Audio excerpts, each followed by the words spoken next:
Assalamualaikum warahmatullahi wabarakatuh pemirsa. Apa kabar? Semoga pemirsa semuanya dalam keadaan yang sehat walafiat ya. Senang sekali saya Novia Filda dapat kembali hadir menemani Anda selama 30 menit ke depan yang akan menyajikan kisah dan kehidupan realitas selebriti tanah air secara positif, santun dan penuh inspirasi. Semua dikemas dalam cerita selebriti. Cerita terupdate dari para selebriti sudah pasti menarik untuk disimak, seperti cerita terupdate pertama yang datang dari selebriti berikut ini. Peluncuran film terbaru produksi MNC Picture dan IDN Picture, karya sutradara Fajar Nugros, Sri Mulat. Hidup memang komedi siap mengajak pecintanya untuk tertawa bersama. Film yang dibintangi oleh sederetan aktor ternama seperti Indah Permatasari, Ibnu Jamil, Morgan Oey, dan lainnya menceritakan tentang perjalanan grup lawak asal Jawa Tengah bernama Sri Mulat. Ia merantau ke ibu kota Jakarta untuk menemukan kesuksesan dan popularitasnya. Namun di tengah perjalanan menggapai impiannya tersebut, beberapa anggota Sri Mulat menemukan krisis identitas dan permasalahan yang rumit. Lalu, bagaimanakah para anggota Sri Mulat tetap bertahan dari kerasnya ibu kota dan menemukan solusi dari setiap masalah? Saksikan film Sri Mulat Hidup Memang Komedi tayang 23 November 2023 serentak di bioskop tanah air. Terima kasih Dias. Assalamualaikum teman-teman, selamat sore. Waalaikumsalam. Saya bersyukur sekali bisa menyelesaikan film ini ya. Ini privilege banget bisa memfilmkan Sri Mulat gitu yang teman saya nonton walaupun sudah di Indosiar, nontonnya udah di TV itu. Dan saya terima kasih ke Mas Koko yang mempercayakan film ini, kemudian membantu dari awal sampai akhir, mengingatkan kembali kisah-kisah Sri Mulat, bagaimana di belakang panggung mereka gitu. Juga ke Pak Titan, Pak Firly, Mas Emilka, Winston, dan Santi yang memberikan ruang bagi saya untuk meramu semua adegan sejarahnya gitu dan mengizinkan untuk dijadikan satu cerita panjang gitu. Juga ke teman-teman aktor-aktor yang ikut gila semua ini, kayaknya kayak ada susah ngumpulin mereka dan sudah 2 tahun dan mereka meluangkan waktu untuk hadir di sini merilis kembali film ini yang baru ini. Itu aja. Ini sangat sedikit complicated karena komedinya harus sesuai karakter masing-masing. Ya. Ini komedinya Pak Tarsan, ini komedinya Basuki, itu nggak bisa kadang-kadang jadi dan harus ada sesuai dengan sejarahnya gitu. Presiden nelpon kantor polisi untuk membebaskan Sri Mulat itu ada, walaupun bukan tesi ya yang dikeluarin. Tapi part-part itu kita masukkan dan kita jahit, kemudian bagaimana karakter ini mereka harus belajar menjadi orang Jawa dulu, baru setelah menjadi orang Jawa baru mereka menjadi karakter Sri Mulat gitu. Dan ketika sudah reading, ketika saya ngasih tahu joke-nya, mereka kayaknya itu bukan Tarsan, itu kayaknya Basuki yang ngomong begitu. Jadi mereka sudah hidup masing-masing di karakternya. Dan setelah 2 tahun mungkin nggak tahu mereka susah payah untuk membebaskan diri dari karakter-karakter itu apa enggak gitu. Tapi semua komedinya yang ada di film ini adalah komedi yang ada di Sri Mulat. Mas Koko yang ngasih tahu biasanya Sri Mulat begini, Sri Mulat begitu.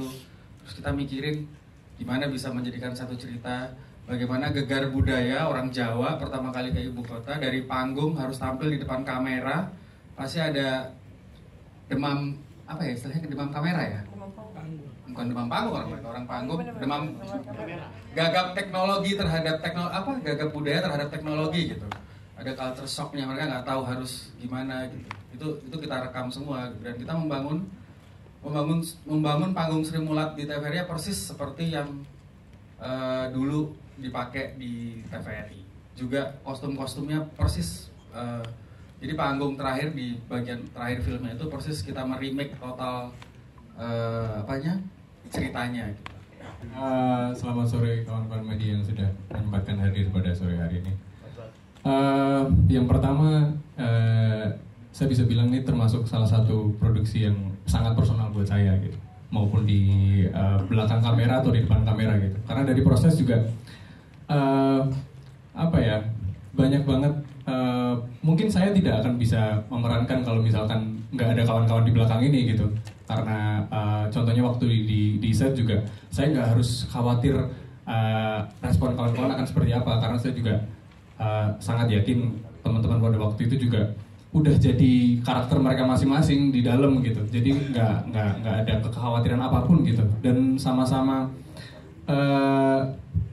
jadi satu ensemble yang sangat menarik karena kita semua saya rasa main sesuai dengan porsi masing-masing gitu.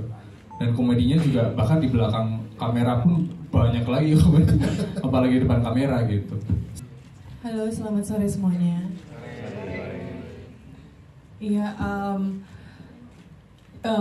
sebelumnya aku udah pernah cerita sih ya, kalau misalnya aku nge-build karakter Royani ini butuh waktu banget. Karena jujur aja ini kan karakter fiksi ya. Jadi sangat deg-degan karena teman-teman semua udah punya pegangannya masing-masing, udah punya takarannya masing-masing, udah punya patokannya masing-masing. Tapi kalau aku tuh nggak ada sama sekali. Jadi butuh waktu. Setiap reading itu aku selalu pulang dengan mata kosong. Karena kayak, aduh, aku belum menemukan lagi. Kenapa, Pak? Iya, siap, Pak. Jadi aja nggak apa-apa.